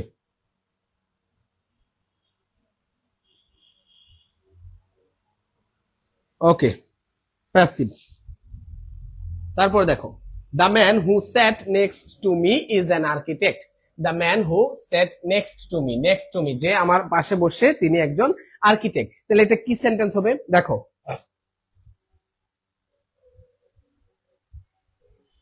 had made are made কখন ইউজ হয়? হ্যাড মেড হলো প্রেজেন্ট পাস্ট পারফেক্ট টেন্সের, আর মেড হলো সিম্পল পাস্ট। হ্যাড মেড হলো, দেখো যেই জিজ্ঞেস করতেছো, হ্যাড মেড, হ্যাড মেড, এটা হলো কিসের স্ট্রাকচার? Past perfect, perfect. আর মেড হলো simple past, past indefinite, past indefinite, indefinite. বুঝতে পারছো? পাস্ট ইনডেফিনিট, পাস্ট ইনডেফিনিট, এটা মনে রাখো। যাই হোক, এটা আমাদের পড়ার বিষয় না, এটা যে জানতে চাইছো তাকে বলে দিছি, কারণ আমাদের একটু দ্রুত আগাইতে হবে। দেখো, এটা কি ধরনের এটা কি ধরনের সেন্টেন্স? তো সেন্টেন্স থেকে প্রশ্ন আসে। সেন্টেন্সের গঠন অনুসারে সব সেন্টেন্স হলো 3 প্রকার। এন্ড, বাট, অর থাকলে কম্পাউন্ড হবে। হ্যাঁ, একটা হলো correlative conjunction, coordinating conjunction, ordinating conjunction, coordinating conjunction, conjunction কি কি? And or but, and or but, and or but যদি থাকে তাহলে সেটা কি ধরনের সেন্টেন্স? Compound sentence. আর যদি ডব্লিউএইচ ওয়ার্ড, এই যে ডব্লিউএইচ ওয়ার্ড দিয়ে যদি আমার রিলেটিভ প্রোনাউন, রিলেটিভ প্রোনাউন দিয়ে যদি রিলেটিভ প্রোনাউন দিয়ে যদি কোনো বাক্য দুইটা কি ক্লজ যুক্ত থাকে তখন সেটাকে আমরা কি বলবো? Complex sentence. Complex sentence, compound sentence তো হবেই না, কমপ্লেক্স কম্পাউন্ড সেন্টেন্স কখনোই হয় না, এটা আগেই বাদ। তারপরে সিম্পল সেন্টেন্স হবে না, আনসার কি হবে? আনসার হবে ডি। হ্যাঁ, রিলেটিভ প্রোনাউন থাকলে কমপ্লেক্স হয়, রিলেটিভ প্রোনাউন থাকলে কমপ্লেক্স হয়, রিলেটিভ প্রোনাউন থাকলে কমপ্লেক্স হয়।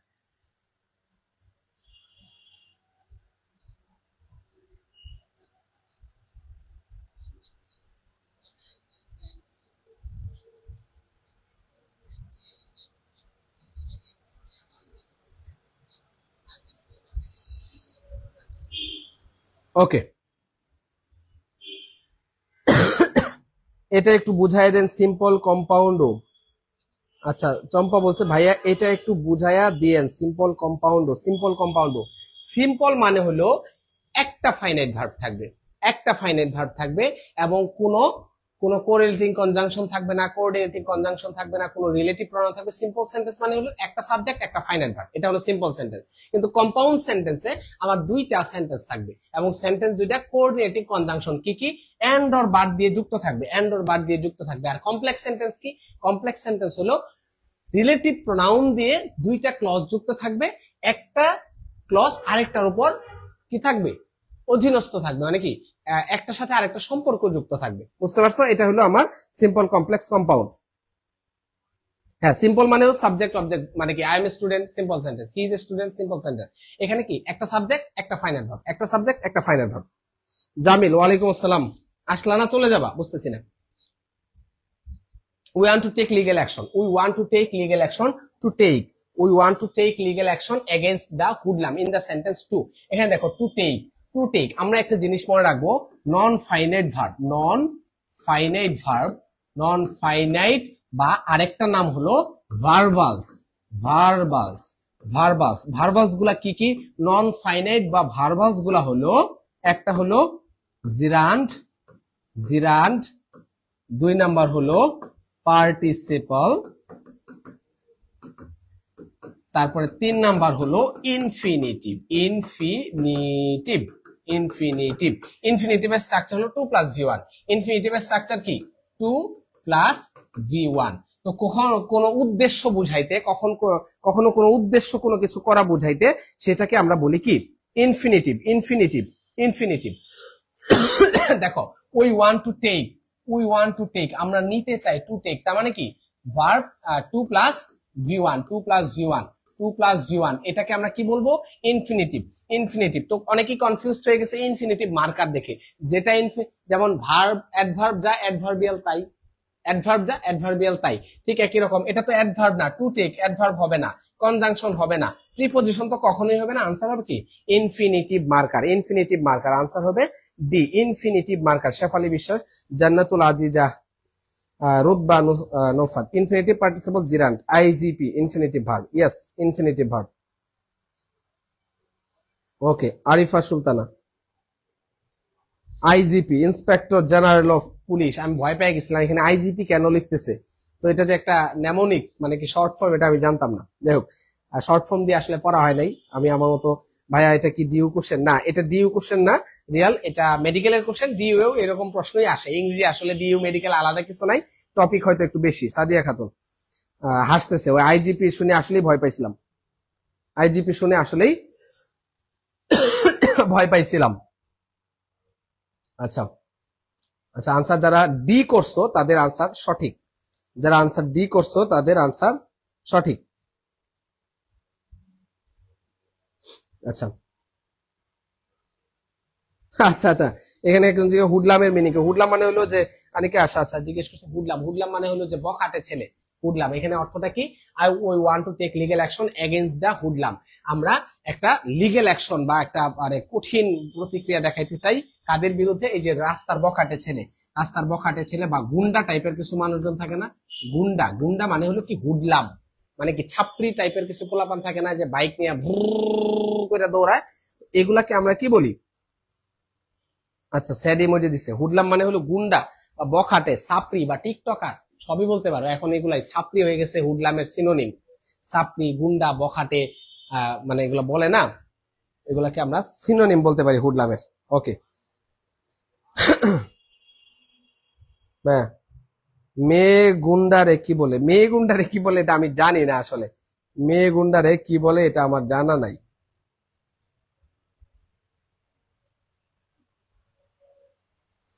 আচ্ছা, একজন জানতে চাইছো কি অকারেন্সের সঠিক বানান কি? যেটা লিখছো এটাই তো ঠিক আছে। বৃষ্টি বলতে জানতে চাইছো occurrence, occur, O double C U R, occur. Occur শব্দ অর্থ হলো ঘটা বা কোনো কিছু। অকারেন্স, অকারেন্স, অকার তারপরে সিই, অকার দুইটা ভাগে ভাগ করবা, অকার আর রেন্স। গুন্ডি, গুন্ডি, মেয়ে গুন্ডারে কি বলে, মেয়ে গুন্ডারে কি বলে তোমরা জানো, আমি ভালো জানি না। আচ্ছা, যাই হোক, এখন তোমাদেরকে একটু পরিচয় করাই দিই। আরটিডিএস আমাদের যে জিকে ইংলিশ কোর্সটা, সেটা একটু একটু ধারণা থাকলো তোমাদেরও, যে একটু পরিচয় করাই দিই। এখানে আরটিডিএস জিকে ইংলিশ ব্যাচ 4.2 কোর্সে যা কিছু থাকতেছে, তো 30+ জিকে ইংরেজি ক্লাস থাকবে, মানে কি 30+। এই 30+টাকে 2 দিয়ে গুণ করো, কারণ 60টা বেশি তোমরা ক্লাস পাবা এই কোর্সটাতে। কারণ কি, এই একই কোর্সটা তোমরা 2বার, যারা এখন জয়েন হবা তারা এই কোর্সটা 2বার পাবা, যারা পরে জয়েন হবা তারা একবারই পাবা, রেকর্ডেড ক্লাস পাবা, কিন্তু লাইভ ক্লাস তোমরা 30+ দিয়ে 2 দিয়ে গুণ করো, মানে কি 60+ তোমরা লাইভ ক্লাস পাবা, রিভিউ কোশ্চেন সলভ পাবা, তারপরে কি ইংলিশ প্রিপারেশন বুক পাবা, জিকে প্রিপারেশন বুক পাবা, বাসায় প্র্যাকটিস করার জন্য একটা মডেল টেস্ট বই পাবা। তারপরে কি 3টা বই শুধু এই কোর্সেই পাবা। আর ডেইলি উইকলি মডেল টেস্ট তো আছেই। আর ক্লাস কারা নেবে, ক্লাস কারা নেবে, ক্লাস জাদিদ ভাই, রাহাত ভাই, রিজভি ভাইও থাকবেন। রিজভি ভাইয়ের ফেভারিট পার্ট হলো অ্যাপ্রোপ্রিয়েট প্রিপারেশন, স্পেলিং মানে ভোকাবুলারি পার্টটা, উনিও ক্লাস নেবেন। সাদি ভাই আছে, আর সাথে আজকে তোমাদের সাথে ক্লাস নিচ্ছি আমি, তোমাদের মইনুল ভাই। তো ক্লাস তো ফাটাফাটি হবে ইনশাল্লাহ, তোমরা একটু ধারণা পাইছো। কালকে ক্লাস আরো ফাটাফাটি হবে, রাহাত ভাই নেবে। তারপরে তারপরে দিন সাদি ভাইয়ের ক্লাস আছে, জিকে বস, যাকে তোমরা অনেকেই চেনো। আর জাদিদ ভাইয়ের ক্লাস তারপরে, মানে কি আমি এটা নিশ্চিত করে বলতে পারি, জিকে ক্লাসগুলো যখন করবা সাদি ভাই বা জাদিদ ভাই, তুমি ক্লাসগুলা করলে ধরো তুমি একটু মজা মজা করে পড়তেছো, শিখতেছো, তো এটা কিভাবে যেন মাথায় সেট হয়ে যাবে। বাসায় তোমার জিকে বাংলাদেশের রাজধানী, অমুক দেশের রাজধানী, এগুলো দরকার নাই। গল্পের মতো করে পড়বা। 7জন বীরশ্রেষ্ঠ কোনজন কোন সেক্টরে যুদ্ধ করছেন, বাংলাদেশের প্রাচীন জনপদ, উপজাতি, মুক্তিযুদ্ধ, মানে কি বীর প্রতীক, বীর বিক্রম, বীর উত্তম, বীর শ্রেষ্ঠ, এই যে টপিক গুলা, এগুলা নদ নদী, তারপরে উপজাতি, জনসংখ্যা, শিল্প, বাণিজ্য, অর্থনীতি, কি নাই, পুরস্কার, খেলাধুলা, সাম্প্রতিক, সবকিছু জিকে ক্লাসে পেয়ে যাবা। আর ইংরেজি তো পড়াচ্ছি আলহামদুলিল্লাহ। ধরো যে টপিক গুলা পড়াচ্ছি, এর বাইরে আসলে ইংরেজি গ্রামারে কিছু বলার নাই, কিছু জানানোর নাই, কিছু শেখানোর নাই। বইগুলা আরো পারফেক্ট হয়েছে আলহামদুলিল্লাহ, বইগুলা হাতে পেলে তোমরা বুঝতে পারবা। আর কোর্সে জয়েন হয়ে যাও, 2490 টাকায় 3টা বই পাচ্ছ। এইখানে 4-5 জন মানে কি আমি ছাড়া বাকি সবাই বস, আমি তো ক্ষুদ্র মানুষ, আমি ছাড়া সবাই বস লেভেলে পড়ান ইংরেজি জিকে। তো ওনাদের গাইডলাইনে থাকতে পারবা। এটা একটু প্রচারণা করলাম, দরকার নাই, জাস্ট যাচাই বাছাই করো, 4টা ক্লাস করো।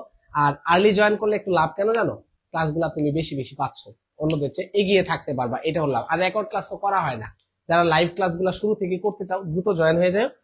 সেরাদের সাথে সেরা প্রস্তুতি, এটা আর বলতে কি। যাই হোক, অনেক কথা বলে ফেলছি। আরটিডিএস শিক্ষকদের ভক্ত, ওরে বাবা। আচ্ছা, এএনসি না ENC? ENC course fee, divisional exam টপে ডিসকাউন্ট এডমিট হয়েছে, আমি কি এই কোর্স পাবো? হ্যাঁ, যারা আমাদের দুরন্ত প্রয়াস ডিপি 4.0 তে যারা যুক্ত আছো, সাবরিনা কবির জিজ্ঞেস করছো, যারা 4.0 তে যুক্ত আছো, আমি জানি না তুমি কোন ডিভিশনের। তো বইগুলা, এখন একটা ব্যাপার হলো, বইগুলা আসলে আমরা যারা জিকে ইংলিশ কোর্সে জয়েন হচ্ছে তাদেরকে আমরা দিচ্ছি এই পেমেন্টে, কারণ বইয়ের পেছনে অনেক খরচ, অনেক পরিশ্রম। একটা প্রিমিয়াম বই বানানোর চেষ্টা করছি সর্বোচ্চ এফোর্ট দিয়ে। তো তোমরা যারা মানে ডিপি 4.0 তে জয়েন আসো, তাদেরকে বলবো তারা বইগুলা সংগ্রহ করে নিও, একেবারে প্রিমিয়াম বইগুলা পাবা, এবং বইগুলা তোমার অবশ্যই মেডিকেল অ্যাডমিশনের ক্ষেত্রে অনেক বেশি কাজে লাগবে। আচ্ছা, আনিকা আশা, তারপরে লাইভটা 26 ফ্রি পাবে, এইচএসসি 26 কি পরে কোর্স ফ্রি পাবে? পরে কোর্স ফ্রি দিয়ে কি করবা? আচ্ছা, পরে কোর্স ফি পাওয়ার দরকার নাই, কোর্সটা এখনই জয়েন করে ফেলো। আচ্ছা, যেটা বলছিলাম, এখন কথা হলো দুরন্ত প্রয়াসে আজকে ক্লাস আছে, খুবই দুঃখজনক কিন্তু সত্যি এটাই, যে দুরন্ত প্রয়াসে আজকে ক্লাস আছে। There is no mother but loves a child. এই প্রশ্নটা সলভ করে আমরা আজকের ক্লাসের ইতি টানবো। যারা আমাদের সাথে ক্লাসে এতক্ষণ যুক্ত ছিল তাদেরকে অনেক ধন্যবাদ জানাচ্ছি। 8:58 বেজে গেছে, 9টা থেকে ক্লাস আছে। জাস্ট 2 মিনিটে আমি এটা সলভ করে দেই। There is no mother but loves her child, এখানে বাটটা কি প্রনাউন, বাটটা কি ধরনের। আচ্ছা 11C আমিনুল ইসলাম, উসামা, চাঁদনি আক্তার, আচ্ছা নাদিয়া ইসলাম সবাই বলছেন। আচ্ছা রিস্টার্ট ফর সাবরিনা কবে, হ্যাঁ রিস্টার্টে অসুবিধা নাই। এই ক্লাসগুলো পাবা, বইগুলা একটু সংগ্রহ করে নিতে হবে বইয়ের জন্য এটা একটু পরে জানাবে, বৃষ্টি পরে জানাই দিবে, তোমরা জাস্ট একটু কানেক্টেড থেকো আমাদের পেজে, গ্রুপে এগুলো আপডেট পেয়ে যাবে। আমরা একটু পড়ে ফেলি, সময় নষ্ট করা যাবে। নেগেটিভ আনসার বলে ফেলছো, নেগেটিভ রিলেটিভ। তো মেইনলি এই সেন্টেন্সটার অর্থ হলো দেয়ার ইজ নো মাদার, এমন কোনো মা নাই, who doesn't love her child, who doesn't love, এমন কোন মা নাই যে তার সন্তানকে পছন্দ করে না। এই হুটা হলো আমার রিলেটিভ প্রোনাউন। কি প্রোনাউন? Relative pronoun. এটার অপর নাম, যেহেতু এটা নেগেটিভ ওয়ার্ড দিছে, অর্থ দিছে, তাহলে সেটাকে আমরা বলতে পারি নেগেটিভ। এখানে আরেকটা প্রশ্ন তোমাদেরকে বলি, ধরো বাট মি নো বাটস, এখানে দুইটা বাট আছে, আমাকে বলো তো কোন বাট কোন পার্টস অফ স্পিচ, আমাকে একটু বলো। লাস্ট কোশ্চেন, এটা দিয়ে আজকে আমরা ক্লাসটা শেষ করব, কারণ আচ্ছা বৃষ্টি, আমরা টাকার অ্যামাউন্টটা এখনো ফিক্স করি নাই, তোমরা পরে জেনে নিও। আমরা ক্লাসটা শেষ করতে চাই, আমরা এখনই ক্লাসটা শেষ করে দিব। জাস্ট এটার আনসারটা একটু করে ফেলো, এটার আনসার করে আমরা আজকের ক্লাসের সমাপ্তি টানবো এখানে ইনশাল্লাহ। Last 2 minutes. হ্যাঁ